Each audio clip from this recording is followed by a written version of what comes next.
Hello ladies and gentlemen of YouTube, Brian Redgrave here with a video that was requested by my good friend Jordan, my top 5 favorite cash-ins in history. These are my opinions, remember that. If you agree, great. If you don't, that's also great. And let me know in the comments what your top 5 favorite cash-ins are. So these will be my opinions, please remember that and respect that. So, let's get started with my top 5 favorite cash-ins. Number 5. Cain. Yep, Cain. I'm pretty sure not many people expected this, and it's not in many people's list. I'm very aware. But to me, I've always been a very big fan of Cain, and him winning the Money in the Bank to later cash in that same night and become World Heavyweight Champion was a big deal considering he had not held a world title in 12 years. I'm not counting the ECW championship. Nobody counts that. So it was 12 years since his last reign, which only lasted one day.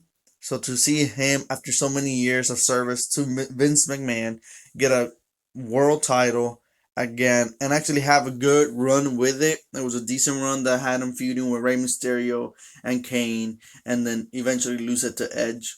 So it was great to me to see Kane with the world title after so many years. And it was a pretty good run.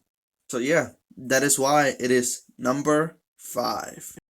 Number 4, Dolph Ziggler.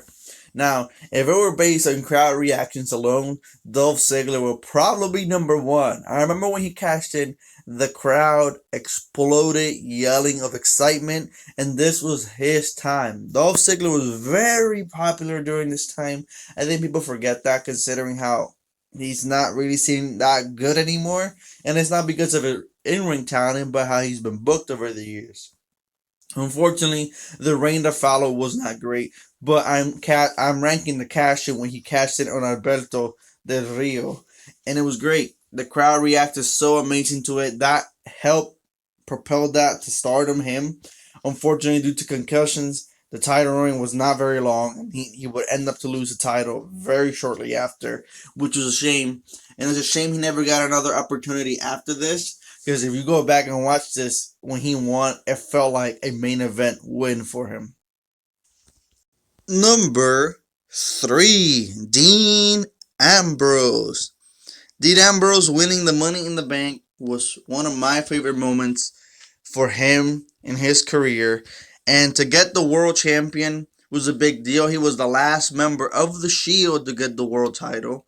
And to see him do it the same night, just like Kane had done it prior, was a big deal because he did it on Seth Rollins after Seth Rollins beat Roman Reigns. So it was a night all 3 Shield members had the world title at one time. And the reign was not the best, but it was not the worst either. The problem with the reign is that he got booked to be somewhat of a goofy champion.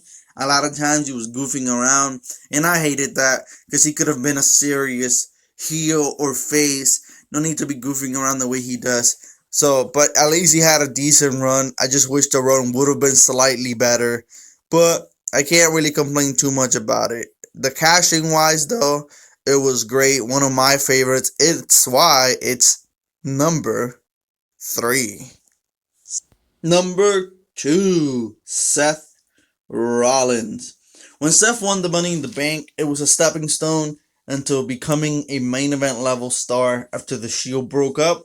Obviously, all 3 guys were needed to be main eventers when so many stars were out and about. A lot of guys were injured during this time. So it fell into the Shield guys to be the top stars of the company during that time. And it started with Seth Rollins winning Money in the Bank. Granted, the way he won, thanks to Kane, might have not been the best, but the cashing was one of the greatest in history when he went into Money in the Bank, inserted himself into the main event, made it a triple threat, curb stomp to Roman Reigns, and won the World Heavyweight Champion that was title that was currently being held by Brock Lesnar. It was Seth Rollins who saved that main event that nobody cared for. Nobody cared for Brock versus Roman, and WWE knew this, so they inserted Seth to cash in Money in the Bank.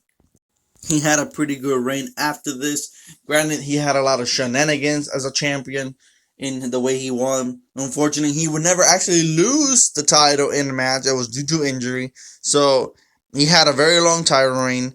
It helped him and made him a main event star before, being just a group team guy when he was part of the Shield.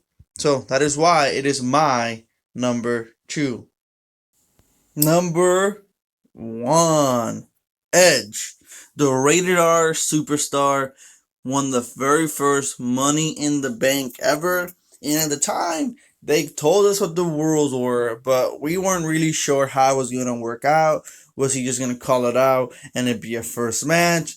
But we will get that answer a few months later. I think it was like 8 months later, might have been, if I'm not mistaken, where he cashed in on John Cena after John Cena had won the Elimination Chamber. It was done in brutal fashion. He came in, hit him with the spear, and won the world title. It took more than one spear, but he won the world title regardless. And it was the moment Edge became a main event player after being just the guy of Edge and Christian. It made him a big star. It made him a main eventer. It was the day Edge was truly born as a mega star. There you have it. Those were my top 5 favorite cash-ins. There are many other good cash-ins that I would have liked to include, but unfortunately, I only made a top 5, and those were my top 5. So if you agree, let me know in the comments. If you disagree, that's fine. Tell me in the comments your top 5. If you like the video, share and subscribe. Remember, I'm doing a giveaway at 100 subscribers. This has been Brian Redgrave. Redgrave out.